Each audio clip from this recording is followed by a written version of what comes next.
Good morning, students, and welcome to your science class. Today, we will going to study chapter number 18 of class 8, air pollution and water pollution.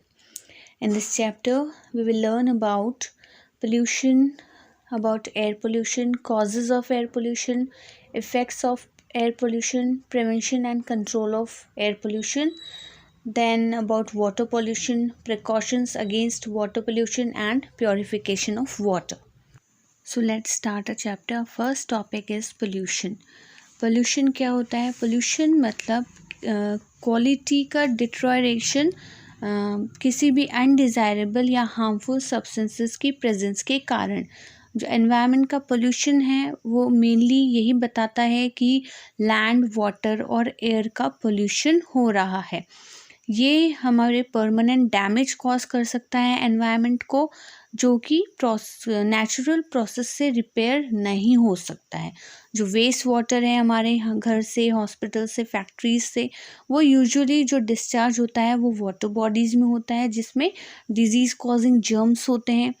ये पानी को पीने के अयोग्य कर देता है और एक्वेटिक प्लांट्स और एनिमल्स को भी मार देता है। जो एयर पोल्यूशन है वो मेनली हार्मफुल सब्सटेंसेस जो कि एटमॉस्फेयर में इंडस्ट्रीज़ और ऑटोमोबाइल से रिलीज़ होते हैं उनके कारण होता है, जिसके कारण हमें रेस्पिरेटरी डिजीज़ेस और स्किन और आइज़ डिजीज़ेस भी हो जाती हैं। आपके कोर्स में एयर और वाटर पोल्यूशन ही है, तो पहले हम एयर पोल्यूशन के बारे में पढ़ेंगे। एयर क्या होती है? आपने पढ़ा है कि एयर बहुत सारे गैसेस का मिक्सचर होती है। जो टू मेन गैसेस हैं जो एयर में प्रेजेंट होती हैं वो है nitrogen and oxygen. Air contains 78% nitrogen and 21% oxygen. इसके अलावा कार्बन डाइऑक्साइड, वाटर वेपर और दूसरी गैसेस जैसे हीलियम, ओजोन, आर्गन भी पाए जाते हैं डस्ट पार्टिकल्स के साथ। जो कॉन्स्टिट्यूएंट है एयर का वो अलग अलग प्लैनेट्स में अलग अलग हो सकता है। हमारी अर्थ पे एयर का जो कॉम्पोजिशन है डिफरेंट गैसेस का ये यही होता है। Look at the pie chart showing the composition of air in which different gases are present in different percentages. The next topic is air pollution. Air pollution क्या होता है? एयर में अगर हम अनवांटेड सब्सटेंसेस के ऐड कर दें जो कि एयर को कंटामिनेट करे और लिविंग और नॉन लिविंग थिंग्स दोनों पर उसका विपरीत असर देखने को मिले, वो कहलाता है एयर पोल्यूशन। जब एयर में हार्मफुल इम्प्योरिटीज़ प्रेजेंट होती हैं तो हम कह सकते हैं कि जो एयर है वो पोल्यूटेड हो गई है। जो इसमें इम्प्योरिटीज़ होती हैं वो mainly smoke, dust, pollens, chemical fume और डिजीज़ कॉजिंग जर्म्स होते हैं। ये जो इम्प्योरिटीज़ हैं ये एयर को पोल्यूट करती है और इसके सोर्सेज हैं by burning of fuels, smoke and exhaust of gases from vehicles and industries. ये जो सब्सटेंसेस हैं जो कि एयर पोल्यूशन कॉज करते हैं वो कहलाते हैं एयर पॉल्यूटेंट्स। इसमें ज़्यादातर आप स्मोक और जो आपके व्हीकल्स और इंडस्ट्रीज से जो धुआं निकलता है वो एयर को मेनली ज़्यादा पोल्यूट करते हैं। Now sources of air pollution, दो तरह के सोर्सेज होते हैं, natural and man made. Natural causes में मेनली जो जंगल में आग लग जाती है या स्ट्रॉन्ग विंड्स और स्टॉर्म्स होते हैं या फ्लड्स है या फिर वॉल्केनिक इरप्शन, जो ज्वालामुखी होता है वो जो फटता है उससे जो गैसेस निकलती हैं वो सारे आते हैं अपने नेचुरल सोर्सेज में। फिर आता है मैन मेड सोर्सेज। इसमें थर्मल पावर प्लांट से जो स्मोक निकलती है, देन इंडस्ट्रीज से जो धुआं निकलता है, देन ऑटोमोबाइल्स जो हमारे व्हीकल्स होते हैं उससे जो धुआं निकलता है, और अपने फ्यूल्स की बर्निंग से, और जो बचा हुआ कचरा होता है उसकी बर्निंग से बहुत सारे ऐसे पॉइजनस गैसेस एमिट होती हैं जिससे कि एयर जो है वो पोल्यूट हो जाती है। नेक्स्ट है harmful effects of air pollution. जो वायु प्रदूषण होता है उसके क्या क्या दुष्प्रभाव हो सकते हैं। बहुत सारी प्रॉब्लम्स होती हैं जो रेस्पिरेटरी सिस्टम से एसोसिएटेड होती हैं, वो मेनली एयर पोल्यूशन से कॉज होती हैं, जैसे bronchitis, asthma, lung cancer, pneumonia and tuberculosis. इसके अलावा एनवायरनमेंट को भी बहुत ज़्यादा एडवर्सली अफेक्ट करता है एयर पोल्यूशन, क्योंकि जो CFCs होते हैं जो कि रेफ्रिजरेटर में एज अ कूलेंट यूज़ होते हैं, वो जब एयर में रिलीज़ होते हैं तो जो ओजोन लेयर है उसको डिस्ट्रॉय करते हैं। आपको पता है ओजोन लेयर का काम क्या होता है, वो सन की अल्ट्रावायलेट रेडिएशन को अर्थ पे आने से रोकते हैं। अगर वो हमारे शरीर पर पड़ जाए उस अल्ट्रावायलेट रेडिएशंस, तो वो स्किन कैंसर कॉज करता है, हमारा इम्यून सिस्टम को डैमेज कर देता है और बॉडी का रेजिस्टेंस पावर बहुत ज़्यादा लो हो जाता है। एयर पोल्यूशन की वजह से CO2 का परसेंटेज एनवायरनमेंट में बढ़ जाता है, जिसकी वजह से हमें ग्लोबल वार्मिंग जैसी समस्या का सामना करना पड़ रहा है, क्योंकि जो CO2 गैस है वो जो इंफ्रारेड रेडिएशन है उसको अर्थ से वापस नहीं जाने देती हैं। इसकी वजह से हमारा जो अर्थ का टेम्परेचर है वो दिनों दिन बढ़ता जा रहा है। देन सल्फर डाइऑक्साइड, नाइट्रोजन के ऑक्साइड्स, ओजोन, ये सारे जो प्लांट्स हैं उन्हें भी डैमेज करते हैं, क्योंकि जो स्मॉग होता है वो एक लेयर बना देता है लीव्स पे डस्ट के साथ, जो कि सनलाइट को लीफ के द्वारा एब्जॉर्ब करने से रोकती है, जिसके कारण वो फोटोसिंथेसिस का प्रोसेस जो है वो अफेक्ट होता है, वो रिड्यूस हो जाता है प्लांट्स में। जिन एनिमल्स में भी जो कार्बन मोनोऑक्साइड होती है वो हमारे हीमोग्लोबिन के साथ कंबाइन होके ऑक्सीजन के ट्रांसपोर्ट को रोकती है, जिसकी वजह से ड्राउजीनेस, हेडेक, डिजीनेस या नौसिया की समस्या हमें देखने को मिल सकती है। अब इन सारे दुष्प्रभावों को कंट्रोल करने के लिए हम लोग क्या कर सकते हैं। जो एयर पोल्यूशन है वो कंट्रोल किया जा सकता है बाय यूजिंग स्मोकलेस फ्यूल जैसे LPG, PNG। Solar water heaters हम यूज़ कर सकते हैं। व्हीकल्स में हम पेट्रोल या डीजल के स्थान पर CNG यूज़ कर सकते हैं, कंप्रेस्ड नेचुरल गैस, जिससे कि पोल्यूशन रिड्यूस हो सकता है। जो फैक्ट्रीज़, इंडस्ट्रीज़ और थर्मल पावर प्लांट्स हैं उसमें से जो स्मोक निकलती है उसको कम करने के लिए हम इलेक्ट्रोस्टैटिक प्रेसिपिटेटर का यूज़ कर सकते हैं, जो कि जो पॉइजनस गैसेस होते हैं उसके पार्टिकल्स को गैसेस से या वेस्ट गैसेस जो कि स्मोक होती है उससे अलग कर देते हैं। ये इलेक्ट्रोस्टैटिक प्रेसिपिटेटर वर्क करता है on the principle of electrical charging of the dust particles, और फिर उसको कलेक्ट करता है एक अलग ही चार्ज प्लेटफॉर्म पर। इसके अलावा कंबशन को कम करके हमें जैसे ड्राई लीव्स, पेपर्स और गार्बेज को ओपन में नहीं जलाना चाहिए। ज़्यादा से ज़्यादा हमें पेड़ लगाने चाहिए, और जो शॉर्ट डिस्टेंस है उसको कवर करने के लिए हमें बाईसाइकिल का यूज़ करना चाहिए। इसके अलावा हमें अनलेडेड पेट्रोल का यूज़ करना चाहिए, जो कि हार्मफुल पॉल्यूटेंट्स का रिलीज़ को कम करता है एयर में। और व्हीकल्स में जो एग्जॉस्ट गैसेस होते हैं उसे हम कैटालिटिक कन्वर्टर से पास करवा सकते हैं, ताकि जो हार्मफुल कार्बन मोनोऑक्साइड और नाइट्रोजन ऑक्साइड्स हैं उसको harmless carbon dioxide, nitrogen oxide और वाटर में बदल सके before releasing into the air. Then हम रेगुलर पोल्यूशन चेक होना चाहिए सभी व्हीकल्स के लिए, और पावर प्लांट्स में जो कोल यूज़ होता है उसे सल्फ़र से बिल्कुल अलग कर देना चाहिए। लो सल्फ़र कोल यूज़ होना चाहिए फॉर बर्निंग। देन हमको अल्टरनेटिव पावर रिसोर्सेज यूज़ करने चाहिए, जैसे hydro electricity, nuclear energy, solar energy और टाइडल एनर्जी, और पब्लिक ट्रांसपोर्ट का यूज़ एनकरेज करना चाहिए। नेक्स्ट टॉपिक है एसिड रेन। ये एक कॉन्सिक्वेंस है एयर पोल्यूशन का। जब सल्फ़र डाइऑक्साइड और नाइट्रोजन ऑक्साइड जो सोर्सेज हैं उससे विंड्स के द्वारा ऊपर लॉन्ग डिस्टेंस तक ले जाए जाते हैं, तो वो एक सेकेंडरी पॉल्यूटेंट्स बना लेते हैं, जैसे nitrogen dioxide, nitric acid vapour और कुछ सॉल्यूशन सल्फ्यूरिक एसिड, सल्फेट और नाइट्रेट सॉल्ट्स के। ये जो केमिकल्स हैं जब बारिश होती है तो रेन के साथ ही नीचे आ जाते हैं। ये पॉल्यूटेंट्स जब बारिश के पानी के साथ मिक्स होते हैं तो ये बारिश के पानी को भी एसिडिक बना देते हैं। जब एसिड, इसी को हम एसिड रेन बोलते हैं। ये जब नीचे आती है तो ये लिविंग बीइंग्स और नॉन लिविंग थिंग्स दोनों के लिए बहुत ज़्यादा हार्मफुल होती है। एसिड रेन जो है वो बिल्डिंग्स और स्टैचूज़ को कोरोड कर देती है, स्पेशली जो कि मार्बल या स्टोन से बने होते हैं। आपने देखा होगा ताजमहल जो आगरा में है, वो जो फ्यूम्स निकलती है चिमनी से, जो पास ही ऑयल रिफाइनरी है उससे, उसने ताजमहल को पेल येलो कलर का कर दिया था। जो मार्बल बिल्कुल वाइट था ताजमहल का, वो पेल येलो कलर का हो गया था। ये इस एसिड रेन की वजह से ही हुआ था, जिसकी वजह से ताजमहल की जो सुंदरता थी उसको खतरा हो गया था।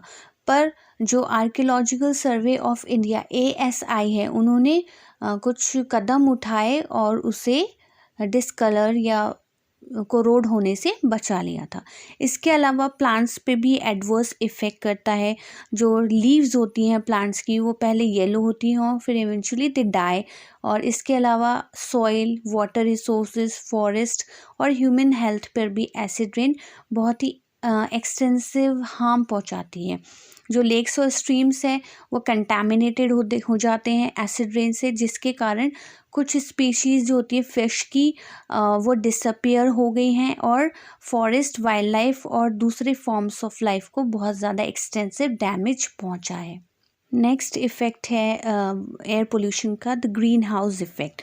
ग्रीन हाउस इफ़ेक्ट तब होता है जब एटमॉस्फेयर में सोलर रेडिएशन ट्रैप हो जाती है, क्योंकि हमारे जो कार्बन डाइऑक्साइड, वाटर वेपर और मीथेन गैस है, इनका परसेंटेज एयर में बढ़ जाता है। ये सारी गैसेस ग्रीन हाउस गैसेस कहलाती हैं। ये गैसेस जब एक लेवल के बियॉन्ड बढ़ जाती हैं तो ये ग्रीन हाउस इफ़ेक्ट क्रिएट करती हैं। जब अर्थ का टेम्परेचर एक नॉर्मल रेंज से ज़्यादा बढ़ जाता है तो एक कंडीशन कॉज करता है कॉल्ड एज ग्लोबल वार्मिंग। और ये जो समस्या है ये दिनों दिन बढ़ती जा रही है, क्योंकि अर्थ पे जो फॉरेस्ट हैं वो दिनों दिन काटे जा रहे हैं और जो प्लांट की लाइफ है is being damaged by the acid rain. Green house effect aerosols भी कॉज करते हैं। जो एरोसोल्स होते हैं वो पार्टिकलेट्स कहलाते हैं, जो कि एयरबोर्न पार्टिकल्स होते हैं जो एब्जॉर्ब, स्कैटर और रिफ्लेक्ट करते हैं रेडिएशन को बैक इनटू द स्पेस। एक फ्रेंच मैथमेटिशियन एंड फिजिसिस्ट थे, जीन बैप्टिस्ट जोसेफ फूरियर। उन्होंने 1827 में जब वो conduction of heat through different materials पढ़ रहे थे तो उन्होंने सबसे पहले ग्रीन हाउस इफ़ेक्ट को देखा था, जिसमें उन्होंने एटमॉस्फेयर को एक क्लोज ग्लास वेसल से कंपेयर किया था। आपने देखा होगा प्लांट्स का एक हाउस बनाते हैं, उसमें भी एक ग्रीन कपड़े से उसे ढकते हैं ताकि वो ग्रीन हाउस इफ़ेक्ट कॉज कर सके, जो कि सनलाइट को अंदर आने दे पर बाहर नहीं जाने दे। नेक्स्ट ग्लोबल वार्मिंग है। ये जो CO2 लेवल जब बहुत ज़्यादा इंक्रीज़ हो जाता है एटमॉस्फेयर में, जो हीट ट्रैप करता है पर उसको वापस स्पेस में जाने नहीं देता, इसी वजह से जो टेम्परेचर एवरेज होता है अर्थ के एटमॉस्फेयर का वो बढ़ जाता है। इसी को हम ग्लोबल वार्मिंग कहते हैं। ग्रीन हाउस इफ़ेक्ट की वजह से ही ग्लोबल वार्मिंग कॉज होती है, because of presence of gases such as carbon dioxide, water vapour, methane etcetera. जो कॉजेज़ और पॉसिबल इफ़ेक्ट्स क्या हैं ग्लोबल वार्मिंग के? कॉजेज़ एक तो deforestation, burning of fossil fuels और release of methane due to break down of organic matter है। इसके इफ़ेक्ट ये होता है कि इंक्रीज़ हो जाता है एक तो अर्थ का एटमॉस्फेयर, और आइस कैप्स जो होती है वो मेल्ट हो रही हैं, जिसकी वजह से जो कोस्टल एरियाज़ हैं वो किसी भी समय डूब सकते हैं। Next topic is water pollution. हमें पता है वाटर सभी के लिए ज़रूरी होता है। अर्थ का 75% सरफेस जो है वो वाटर से कवर्ड होता है। सभी लिविंग ऑर्गेनिजम्स को वाटर चाहिए for different purposes like drinking, cooking, washing, bathing etcetera. Water जो हम ड्रिंकिंग और कुकिंग पर्पस के लिए यूज़ करते हैं वो बिल्कुल प्योर होना चाहिए और उसमें हार्मफुल जर्म्स और केमिकल्स नहीं होने चाहिए। The water which is suitable for drinking by human beings is called as potable water. After using this water, it goes to the drains and become useless. जब भी कोई हार्मफुल सब्सटेंस जैसे sewerage, toxic chemicals, silt ये water के साथ mix होते हैं तो वाटर पोल्यूट हो जाता है। ये पोल्यूटेड वाटर मरीन एनिमल्स की लाइफ को एडवर्सली अफेक्ट करता है, क्योंकि ये जो पोल्यूटेड वाटर है फाइनली रिवर और सीज के अंदर जाता है। फॉर एग्जांपल जो अनसेफ वाटर है उससे काफ़ी सीरियस हेल्थ हजार्ड्स हो सकते हैं ह्यूमन बींग्स में, जिसमें वाटर बॉर्न डिजीजेस जैसे diarrhoea, dysentery, cholera, typhoid and hookworm included हैं। नेक्स्ट है कॉजेज ऑफ वाटर पोल्यूशन। कैसे होता है वाटर पोल्यूशन? जो टॉक्सिक सब्सटेंसेस हैं वो वाटर में डिज़ोल्व हो जाते हैं या फिर वाटर बॉडीज़ के नीचे जो बेड होता है उसमें डिपॉजिट हो जाते हैं। इंडस्ट्रीज से और जो हमारे घर से जो डोमेस्टिक सीवेज वेस्ट होता है वो डायरेक्टली वाटर बॉडीज़ में जाता है, जिससे कि वाटर बॉडीज़ पोल्यूट होती हैं। फिर इनऑर्गेनिक पेस्टिसाइड्स और केमिकल फर्टिलाइजर्स जो कि फार्मर्स यूज़ करते हैं वो डायरेक्टली वाटर बॉडीज़ में चले जाते हैं by a process known as leaching. Then animals की बाथिंग से, क्लोथ्स की वॉशिंग से और दूसरी डोमेस्टिक एक्टिविटीज़ से जो पास में लेक्स, रिवर्स होते हैं वो वाटर बॉडीज़ को गंदा करते हैं। बोट्स और शिप्स से जो ऑयल लीकेज होता है वो ऑयल वाटर की सरफेस पर जम जाता है और फिर वो ओशंस को पोल्यूट करता है। जो ऑयल स्पिल्स होते हैं ह्यूज टैंकर से, वो मेजर कॉज है मरीन एनिमल्स की डेथ का। वाटर पोल्यूशन के लिए हम गंगा रिवर के जो पोल्यूशन है उसको स्टडी करते हैं। गंगा जो है मोस्ट सिग्निफिकेंट रिवर है इंडिया की। वहाँ पर जो लोग रहते हैं वो पूरी तरह से गंगा के पानी पर ही डिपेंडेंट होते हैं फॉर देयर लाइवलीहुड। पर फिर भी वो लोग गंगा को बहुत ज़्यादा पोल्यूटेड करते हैं और एक रिसर्च में ये पाया गया है कि वर्ल्ड की जो टॉप 10 रिवर्स है उसमें से टॉप 10 पोल्यूटेड रिवर में गंगा का नाम अग्रणी है। Next is the bad effects of polluted water. जो हार्मफुल केमिकल्स हैं जैसे आर्सेनिक, लेड जो इंडस्ट्रीज़ डिस्चार्ज करती हैं वो काफ़ी सारे बैड इफ़ेक्ट्स कॉज करती है, जैसे इम्प्योर वाटर, एसिडिटी चेंज हो जाती है वाटर की। इसके अलावा जो ग्राउंड वाटर कंटामिनेशन होता है फ्रॉम पेस्टिसाइड्स वो रिप्रोडक्टिव डैमेज करता है with in wild life in ecosystem. जो ह्यूमन प्रोड्यूस लिटर है जैसे प्लास्टिक बैग, उनमें एक्वेटिक एनिमल्स फंस जाते हैं और सफोकेशन से मर जाते हैं। जो ऑयल स्पिल्स होती है वाटर में, वो जो मरीन एनिमल्स होते हैं उसकी वजह से वो मर जाते हैं, क्योंकि जो ऑयल है वो डिज़ोल्व हो जाता है वाटर में और एक लेयर बनाता है जिससे कि ऑक्सीजन जो है वो वाटर में नहीं जा पाती और ऑक्सीजन की कमी के कारण मरीन एनिमल्स मर जाते हैं। Next, action points to prevent water pollution. जो कुछ प्लांट्स हैं जो कि पोल्यूटेड रिवर्स में लगाए जाते हैं, लाइक गंगा एक्शन प्लान जो कि 1985 में लॉन्च हुआ था, जिससे कि पोल्यूशन लेवल जो है वो कम हो जाए। और जो इंडस्ट्रीज़ हैं उसमें स्ट्रिक्टली लॉज को फॉलो करना चाहिए और untreated sewage water directly river में डिस्पोज नहीं करना चाहिए। और हमें जितना हो सके वाटर को सेव करना चाहिए और प्लास्टिक बैग्स वाटर बॉडीज़ में नहीं फेंकने चाहिए, क्योंकि वो नॉन बायोडिग्रेडेबल सब्सटेंसेस हैं। द मैन्योर यूज़ करना चाहिए हमारे फार्म्स पे instead of pesticides and fertilizers. Water bodies के पास में हमें बाथिंग और वॉशिंग नहीं करनी चाहिए, क्योंकि वो गंदा पानी सीधे वाटर बॉडीज़ में जाता है। और जितना हो सके हमें रेन वाटर हार्वेस्टिंग पर ध्यान देना चाहिए, क्योंकि ये एक ज़रिया है जिससे हम पानी को बचा सकते हैं for future use. Next topic is eutrophication. ये प्रोसेस है जब वाटर बॉडीज़ में बहुत ज़्यादा अमाउंट में न्यूट्रिएंट्स आ जाते हैं, जो कि एक्सेसिव प्लांट ग्रोथ, मेनली जो एल्गी होती है वो बहुत ज़्यादा ग्रो कर जाती है। तो ये जो प्रोसेस होता है ये यूट्रोफिकेशन कहलाता है। इसके वजह से जो ऑक्सीजन कॉन्सेंट्रेशन होती है वो कम हो जाती है, क्योंकि जो डेड प्लांट मटेरियल्स है वो डिकम्पोज हो जाता है। इसकी वजह से दूसरे जो ऑर्गेनिजम्स हैं, एक्वेटिक एनिमल्स, उनकी डेथ हो जाती है। ये जो एल्गी है ये धीरे धीरे पूरे वाटर की सरफेस पे ग्रो कर जाती है, जिसे हम एल्गल ब्लूम के नाम से जानते हैं। ये एल्गल ब्लूम रैपिड इंक्रीज होता है पॉपुलेशन ऑफ एल्गी में, जो कि ग्रीन, येलोइश ब्राउन या फिर रेड कलर की हो सकती है। ये एक्सेसिव न्यूट्रिएंट्स की वजह से होती है, मेनली फॉस्फोरस।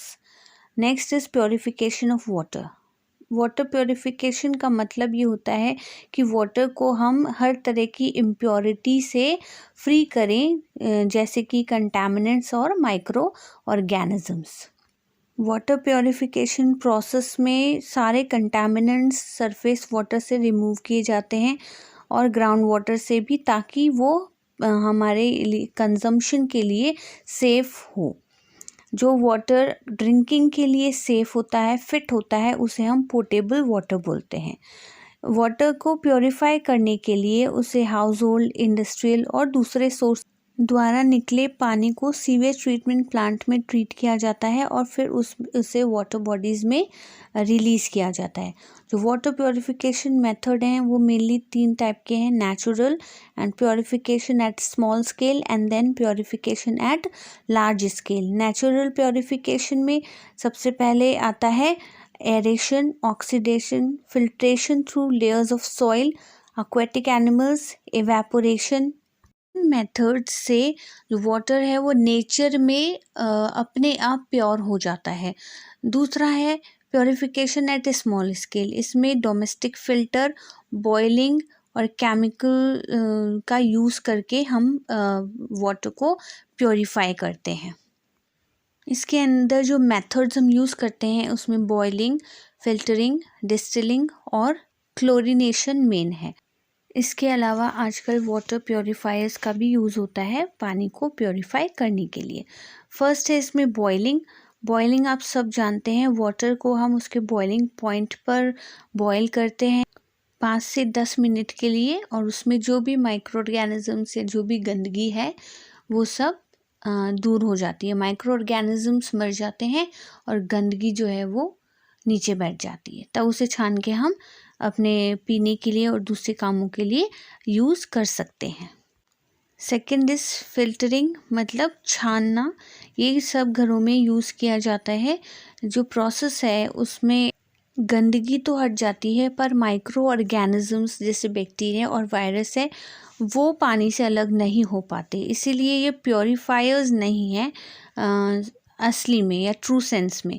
ये जो फिल्ट्रेशन प्रोसेस है ये सिर्फ सस्पेंडेड इम्प्योरिटीज़ जैसे सैंड, डस्ट वगैरह हटाता है। माइक्रो ऑर्गेनिजम्स, बैक्टीरिया, वायरस पर इसका कोई इफ़ेक्ट नहीं होता है। फिर है डिस्टिलेशन।